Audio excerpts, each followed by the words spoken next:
San Ignacio? Where could that be? It is out there in the northeast of the great Ibarra marshlands. It is big and flat with lots of sky.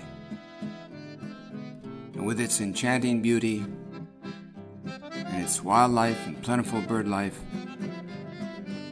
and marvelous flora as well. This estancia was bought years ago with conservation in mind. Slowly it was restored and now converted into a new park guard station. So it was time for a celebration with good food, good music, and good dancing.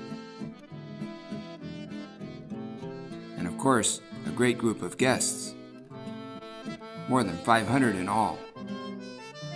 This was a day to celebrate the first step in a long-time commitment by CLT to Manolo Valdez to create access to the Ibarra from the northeast and to the other municipalities that surround our great marshes of Ibarra, and look forward to the important support from the province and even the nation to create a truly monumental park.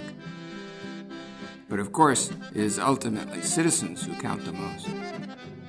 And they arrived in cars and buses, but also on their own 4x4 off-road vehicles, and parked them to refuel to be ready to get back home. Let's admit it, Corrientes has a lot of good-looking people, and we had a few from elsewhere too.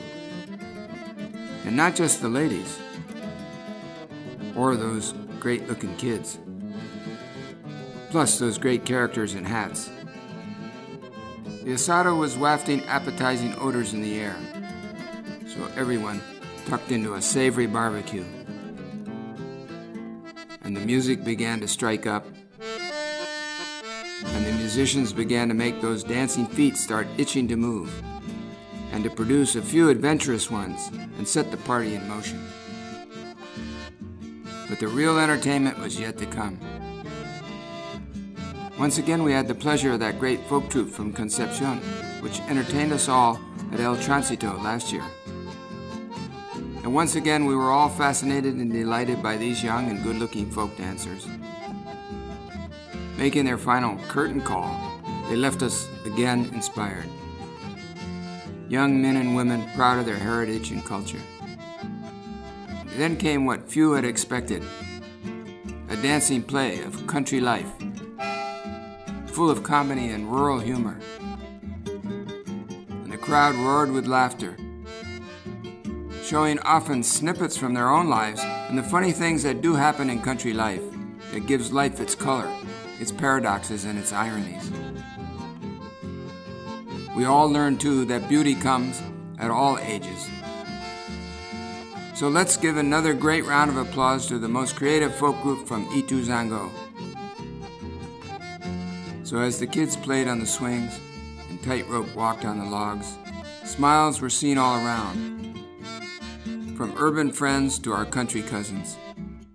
So for all those wonderful feathered friends and other creatures we share the Ibarra marshlands with, they should know that they have the thumbs up from none other than the mayor of Ituzaingó, Manolo Valdez.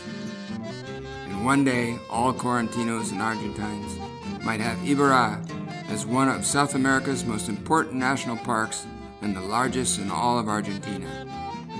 Restored, too, with all its original inhabitants.